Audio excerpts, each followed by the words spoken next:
कौन ब्रह्मा का पिता है, कौन विष्णु की माँ, शंकर का दादा कौन है, हमको कूदे बता। यह जानने के लिए कृपया सुनिए जगत गुरु तत्वदर्शी संत रामपाल जी महाराज के अमृत वचन सभी धार्मिक पुस्तकों के आधार पर।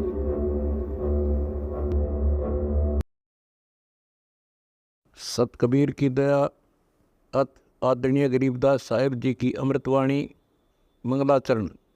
गरीब नमो नमो सत पुरुष को नमस्कार गुरु के नहीं, सुर नर मनजन साधुआ संतो सर्वस दे नहीं। सतगुरु साहेब संत सब दंडो तुम प्रणाम, आगे पीछे मध्य हुए तिनको जा कुर्बान। नराकार निर्विषम काल जाल व बंधनम, निर्लेपम निज निर्गुणम अकल अनुबेषुंडनम। सोहम सुरति समाप्तम सकल समाना निर्तल, उज्ज्वल हिरंबर हर दमम बे पर वह अथा है, वार पार नहीं मध्यतम। अनाहद मंत्र सुखसलाद मंत्र, अजोख मंत्र बेसुन मंत्र, निर्वाण मंत्र थीर है। आदि मंत्र युगादि मंत्र, अजल अभंगी मंत्र, सदा सत्संगी मंत्र, लौलीन मंत्र गैर गंभीर है। सोहम सुभान मंत्र, अगम अनुराग मंत्र, निर्भय अडोल मंत्र, निर्गुण निर्बंध मंत्र, निश्चर मंत्र नेक है। गैबी गुलजार मंत्र, निर्भय निराधार मंत्र, सुमृत सुकृत मंत्र, अगमी अबंच मंत्र, अदली मंत्र अलेख है। फजलम फराक मंत्र, बिन रसना गुणलाप मंत्र, झिलमिल जहूर मंत्र, सर्वंग भरपूर मंत्र, सैलान मंत्र सार है। निरंकार गर्क मंत्र, तेज पुंज परख मंत्र, अदली अबंध मंत्र, अजप्पा निरसंद मंत्र, अविगत अनहद मंत्र, दिल में दीदार है। वाणी विनोद मंत्र, आनंद असोद मंत्र, कुर्सी करार मंत्र, अनबय उचार मंत्र, उज्ज्वल मंत्र अलेख है। साहिब सतराम मंत्र, साई निकाम मंत्र, पारक प्रकाश मंत्र, हीरंबर हुलास मंत्र, मौले मलार मंत्र, एक समय खलक है। एक समय की बात है, एक दो सेठ थे। उस छोटे भाई की मृत्यु होगी और छोटे भाई के दो पुत्र थे।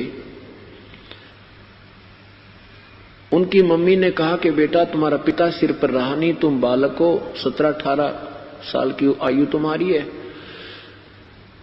आप अपने ताऊजी के साथ व्यवसाय में पार्टनरशिप कर लो और बेटा उनके साथ काम सीख कर फिर अपना काम न्यारा कर लियो, अभी तुम सफल नहीं हो पाओगे। और मेरे पास ये लाल रखे हैं पुत्र, ये लाल ले जाओ, पैसा मेरे पास नहीं है। आपके ताऊजी से कहो कि इस पैसे को, इस लालों को गिरवी रख के और हमारा हिस्सा कर दे। दोनों बच्चे मां के द्वारा दिए हुए लालों को लेकर के छुपा करके और कहां पहुंचे, ताऊजी के पास, और कहा ताऊजी हमारी मां ने ऐसे ऐसे कहा है, हमारे पिताजी रहे नहीं, हम अभी बालक हैं 16 और 18 साल की आयु के, और हमारे पास पैसा नहीं है ताऊजी, मेरी मां ने ये लाल दिए हैं मेरे पिताजी के समय के रखे हुए, इनको आप गिरवी रख लो और जब हमारा पैसा हो जाएगा हमारे पास हम इनको छुड़वा लेंगे।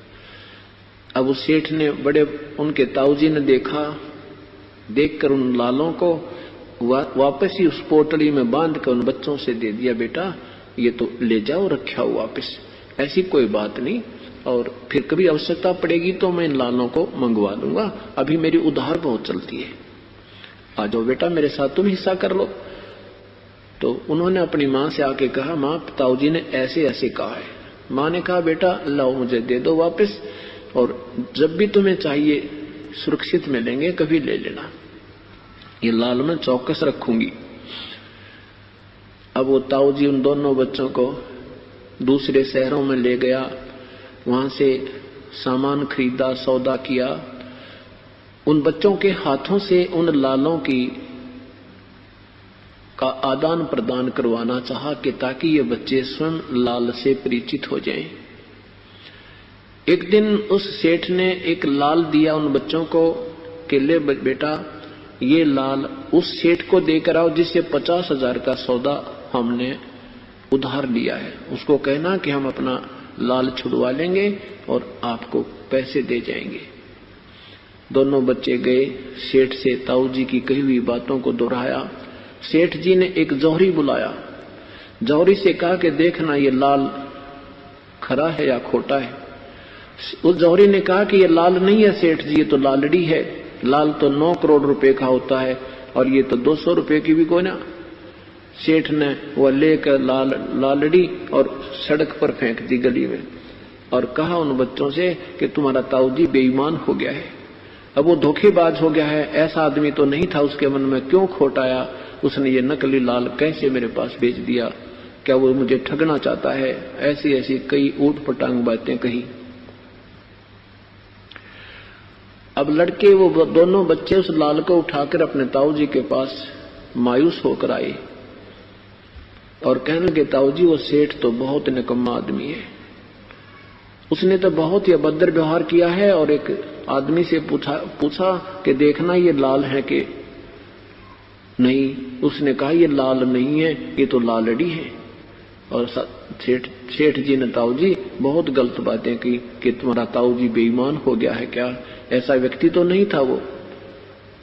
अब उनके ताऊजी को पता था कि उसने कौन सी दवाई दी है बच्चों को, उसको पता था कि सचमुच मैंने इनको लाल नहीं दिया था, लालड़ी दी थी। अब कहने लगे बेटा हो मेरे से धोखा बन गया, और अरे लाल तो ये इधर रखा है, भाई मेरे से गलती होगी बेटा, ये लाल है, ये ले जाओ और अब दिखाओ सेठ को। अब दोनों गए और कह देना कि मेरे ताऊजी को धोखा लग गया सेठ जी, मेरे ताऊजी ऐसे आदमी नहीं है। अब दोनों बच्चे गए और सेठ जी से कहा देख सेठ जी मेरे ताऊजी को धोखा लग गया था।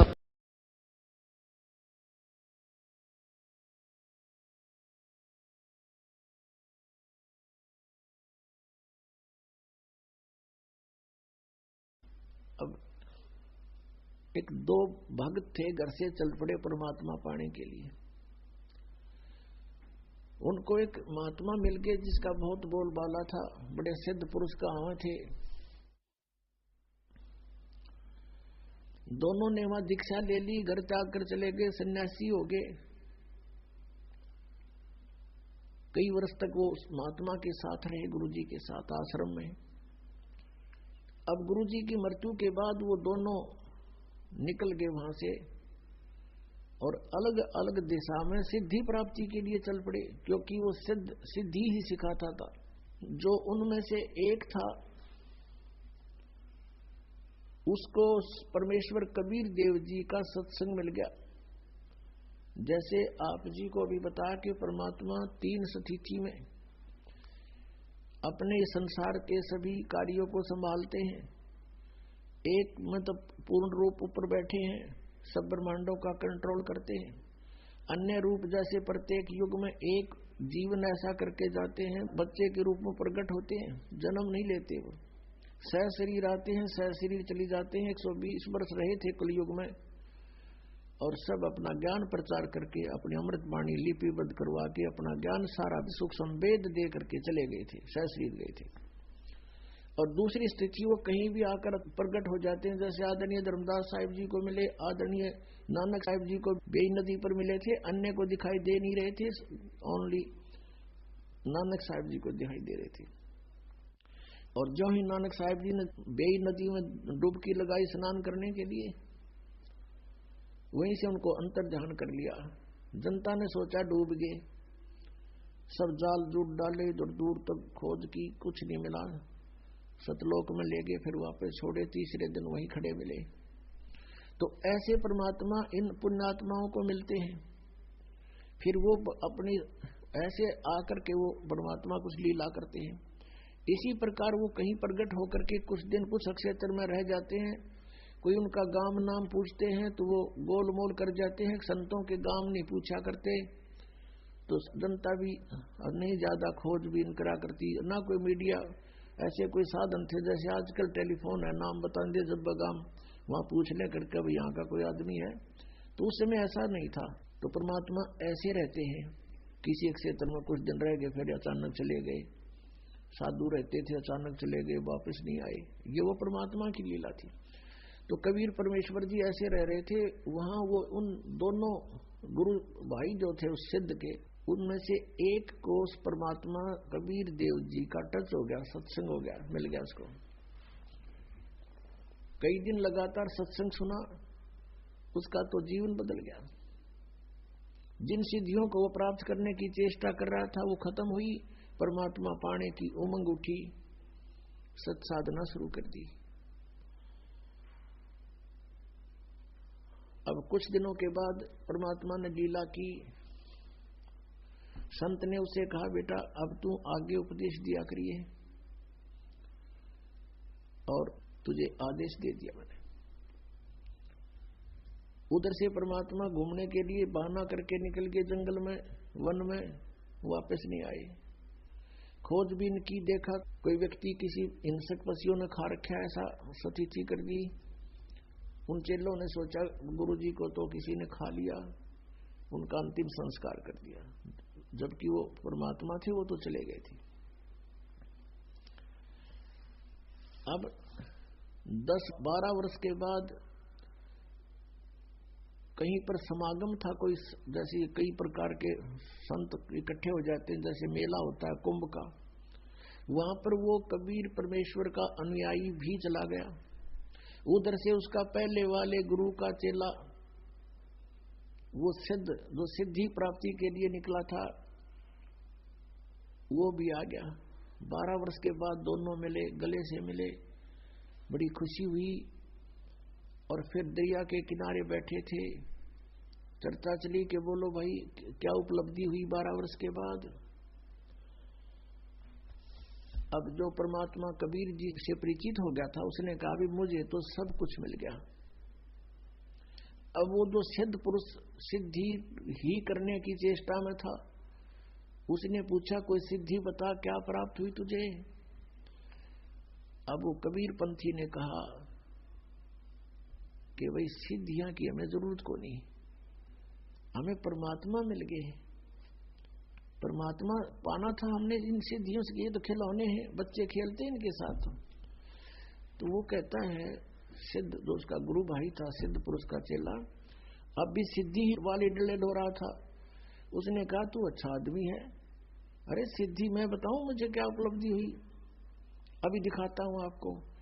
दरिया के ऊपर के ऐसे चल पड़ा जैसे थल पर चलते हैं, और परले पार चला गया, वापस फिर आ गया। देखा मैंने ये सिद्धि प्राप्त कर ली। अब उसने माथे बात मारा कबीर पंथी ने, बोला 12 वर्ष में तने 2 अन्य की कमाई करी। एक अन्य में ये नौका वाला परली साइड में छोड़ देता है, एक अन्य में उल्टा ले आता है। सारे 12 वर्ष में तने 2 अन्य की कमाई करी। ये टट्टू साधना प्राप्त हुई, क्या उपलब्धि हुई तेरी। इस बात से वो बड़ा प्रभावित हुआ, फिर बैठ गया उसके पास। सचमुच यूं के डड़े डोए बने, ये तो नौकाले में बैठ के कोई चला जा ढाई अन्य में मजदूरी कर ले, इसका अच्छा किता। फिर उसको सारा ज्ञान जो परमेश्वर से प्राप्त था,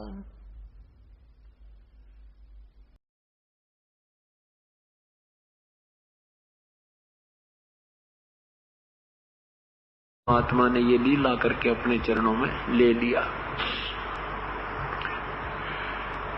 अब वीरदेव सिंह बघेल को प्रथम मंत्र परमात्मा ने दान कर दिया। उसकी पूरी श्रद्धा देखकर ये 7 मंत्र का नाम जाप दे दिया। कुछ दिनों के बाद परमात्मा आए। वीरदेव सिंह ने कहा कि प्रभु मुझे सतनाम दे दो। परमात्मा बोले भाई सतनाम देंगे तेरे तय।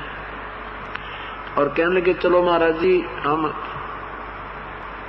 शिकार खेलने जा रहे हैं, हमारी तैयारी हो रही है, आप भी हमारे संग चलो। परमात्मा ने कहा भाई संत और शिकार नहीं खेला करते, वीरदेव सिंह आपने उपदेश ले रखा है और शिकार आप शिकार खेलने जा रहे हो। कहने लगे जी ई बीब का खेल आऊं फिर कोई ना जाऊं, ई बीब का शिकार खेलने जाओ तो तैयारी होगी पूरी, आप भी चलो महाराज जी आप भी चलो। परमात्मा ने एक तीर से 2 शिकार करने थे। एक तो नादान ये भक्ति करेगा नहीं जब तक इसको मेरे पर विश्वास नहीं होगा कि मैं संत नहीं भगवान हूं, इसको थोड़ा सा झटका दूं, पुण्यात्मा है, इस राज काज और ऐसे मंद विचार के लोगों में रहने से ये नादान आत्मा अपने आप को भूल गया। परमात्मा ने कहा भी मैं चल तो पड़ूंगा पर तुम्हें कोई शिकार नहीं मिलेगा, मैं साथ चलूंगा तय। वीरदेव सिंह ने कहा कि नहीं प्रभु, वहां तो बहुत ज्यादा जंगली जानवर हैं, जहां हम जाएंगे ना वहां बहुत मिल जाते हैं। अब कौन समझावे, संतों के संकेत होते हैं। कहते हैं सतगुरु की सैन समझनी चाहिए, सत्संत क्या बोलते हैं, क्या कहना चाहते हैं, पर खुल्लम खुल्ला कहे तो बिना मानते संकेत समझना चाहिए सतगुरु क्या बताना चाहते, पर नहीं माना। परमात्मा चले गए, उनके साथ में सैनिक भी गणे।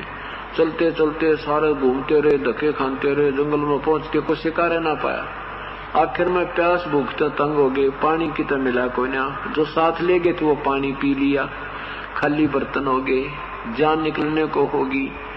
भूख अलग से सता रही है, पानी बिना रोटी बना नहीं, और प्यास बहुत लगी हुई थी। तो वीरदेव सिंह ने कहा कि भी सैनिक को तलाश करो, कहीं आसपास जल तलाश करो, तलाश कहीं घोड़े दौड़ा दिए 10-10 किलोमीटर तक, 20-20 किलोमीटर तक, कहीं पानी ना मिला। परमात्मा ने देखी उनकी हालत, और जब करी याद है भगवान मर गया तो परमेश्वर ने कहा कि देखो ये ऊपर है ना, बहुत ऊंचा स्थान था, पहाड़ सा नजर आ था, कि वहां देख लो कहीं पानी मिल जाता है। अब वीर सिंह जी कहते हैं, वो सैनिक कहते हैं महाराज जी इतने यहाँ सारा देखा है, समतल में तो पानी है नहीं, इतने पहाड़ पर पानी कैसे हो सकता है भगवान, मुश्किल है। एक बूढ़ा सा, एक वृद्ध समझदार सा सैनिक था, मंत्री था, उसने कहा भाई सतगुरु जो संकेत करते हैं ना देख लेना चाहिए, क्या दिक्कत है। 2 जने ऊपर चढ़ कर घूम घाम कर देखा तो इतना सुंदर बाग बगीचा, फलों से लद पद, बड़े अच्छे फल लगे हुए, मीठे मीठे अंगूर, सेब, संतरे, केले, और एक सुंदर, बहुत सुंदर सरोवर पानी का भरा हुआ है। उन सैनिकों ने कहा आ जाओ, पानी मिल गया, पानी मिल गया। अब सब लाबड़दा चल पड़ा, घूम घाम कर वहां पहुंचे, देखा तरह तरह की, इतना सुंदर बगीचा, इतना सुंदर पानी, सरोवर भरा हुआ। पहले पानी पिया, फिर फल खाए, आनंद मनाए, कुछ फल तोड़ लिए, डाल लिए, पानी मटकिया में भर लिया और चलने प्रस्थान कर दिया। चलने लगे तो काफी दूर जब जा लिए तो वीर सिंह जी ने कहा भर भगवान घोड़े पर बैठे, और सतगुरु को भी बैठा रखा घोड़े पर। कहा कि हे भगवान देख लीला, हे गुरुजी देखो लीला मालिक की, भगवान की, कितना सुंदर बाग, देख कितने ऊपर